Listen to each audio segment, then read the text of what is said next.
इस धरती को जिसने भी जन्नत कहा या स्वर्ग कहा, उसने बड़ी सोच समझ कर कहा। वास्तव में हमारी ये धरती किसी जन्नत या किसी स्वर्ग से कम नहीं है। कुछ चीज़ें हमें कुदरत ने दिल खोल करके दी हैं और कुछ चीज़ें इंसानों ने बनाई हैं। कहते हैं कि इंसान अपने कर्मों से इस संसार में हमेशा के लिए अमर हो सकता है। और आज का हमारा यह ब्लॉग एक ऐसी ही महान विभूति को समर्पित है कि जो इंसान होते हुए भी देवता बन गया।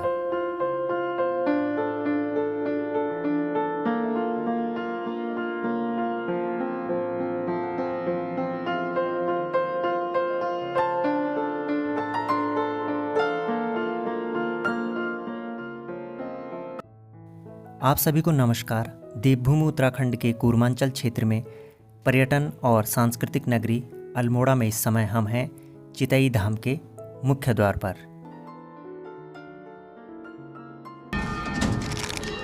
इसमें क्या तेल? अच्छा, और रुई माखन ज्योति जली रहती उसी में डालना है?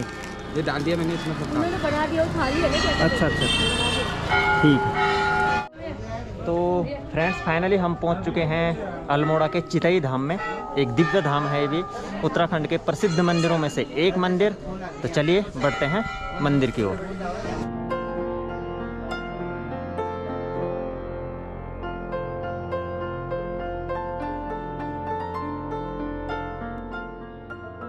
तो चलिए इसी क्रम में आगे बढ़ते हुए हम बताते हैं आपको गोलू देवता जी का इतिहास, कि आखिर गोलू देवता न्याय के देवता कैसे बने। और उत्तराखंड के ही नहीं बल्कि भारत के अनेक प्रांतों से लोग यहाँ पर आते हैं और उनकी गोलू जी यानी कि न्याय के देवता पर अटूट आस्था रहती है। तो चलिए सबसे पहले जानते हैं गोलू देवता जी का इतिहास। चंपावत में कत्यूरी राजा झालराय का शासन था। उनकी 7 रानियाँ थीं, किंतु वे निसंतान थे। एक दिन राजा झालराय काली नदी के किनारे जंगल में शिकार खेलने के लिए गए। वे भूखे प्यासे तथा थके हुए दूबा चौर गांव पहुँचे। वहां उन्होंने देखा कि 2 भैंसें आपस में लड़ रहे हैं। राजा उनको छुड़ाने का प्रयत्न करते हैं, किंतु वे इस प्रयास में सफल नहीं होते। राजा वहां प्यास का अनुभव करते हैं, इसलिए वे अपने सेवक को जल लाने का आदेश देते हैं। सेवक जल की खोज में झरने की ओर चला जाता है। झरने के निकट कालिंद्रा नाम की एक सुंदरी तपस्या कर रही थी। राजा का सेवक अपने बर्तन को ऊंचा उठाकर झरने से पानी भरने लगा, जिससे पानी के छींटे कालिंद्रा के ऊपर गिरने लगे। इस प्रकार के अशोभनीय व्यवहार को देखकर कालिंद्रा उस पर व्यंग्य करते हुए कहती है, जो राजा इतना निर्बल है कि 2 लड़ते हुए भैंसों को भी नहीं छुड़ा सकता, उसके नौकर ऐसे ही अशिष्ट होंगे। तब राजा का नौकर कालिंद्रा से कहने लगा, यदि तुम स्वयं को इतनी शक्तिशाली समझती हो तो क्यों नहीं वहां जाकर लड़ते हुए भैंसों को छुड़ाती। सेवक की बातें सुनकर वह वीरांगना भैंसों की लड़ाई को छुड़ाने के लिए चल पड़ती है। उसने अपने दोनों हाथों से भैंसों के सींग पकड़े और उन्हें अलग कर दिया। राजा कालिंद्रा के वीरत्व और सौंदर्य को देखकर स्तब्ध रह जाते हैं। कालिंद्रा का परिचय पूछे जाने पर पता चलता है कि वह एक राजा की भतीजी है जो कि कोढ़ से पीड़ित हैं। राजा उसके चाचा से कालिंद्रा का हाथ मांगते हैं और इस प्रकार राजा झालराय और कालिंद्रा का विवाह हो जाता है। राजा उसको अपनी राजधानी चंपावत ले आते हैं और वहाँ पर प्रजा उनका भव्य स्वागत करती है।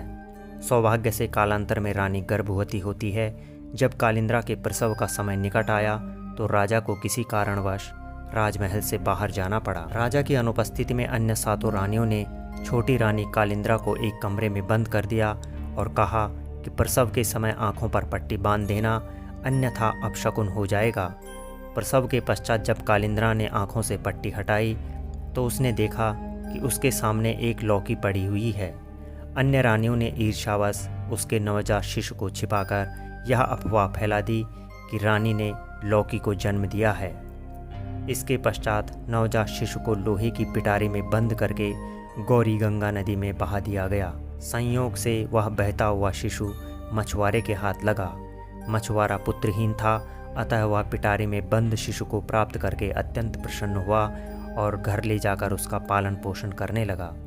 जब वह शिशु कुछ बड़ा हुआ तो एक दिन नदी के किनारे जाकर अपने लकड़ी के घोड़े को पानी पिलाने लगा।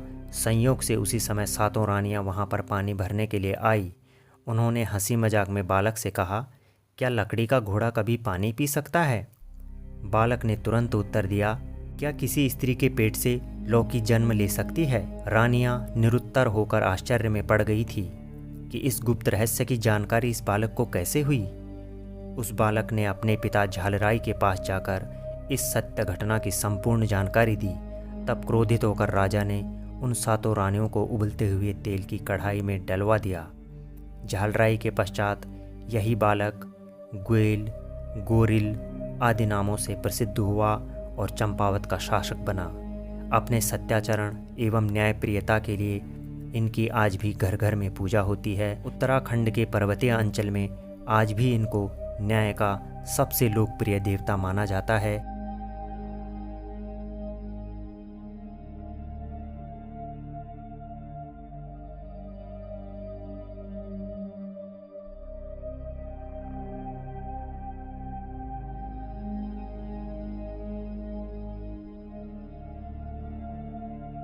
उत्तराखंड में गोलू देवता को न्याय का देवता माना जाता है और इस वजह से लोग यहाँ पर अपनी अर्जियाँ लगाते हैं, अपनी एप्लीकेशंस को लगाते हैं।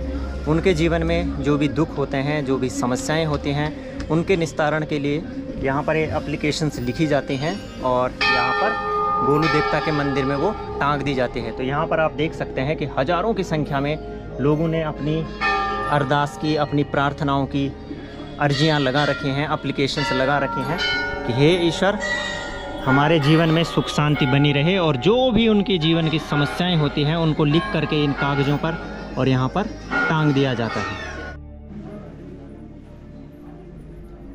जब भी आप गोलू देवता जी के धाम में आए तो बंदरों से विशेष रूप से सावधान रहें, क्योंकि आपके पास जो भी प्रसाद रहता है उसको ये तुरंत छीन लेते हैं हाथ से।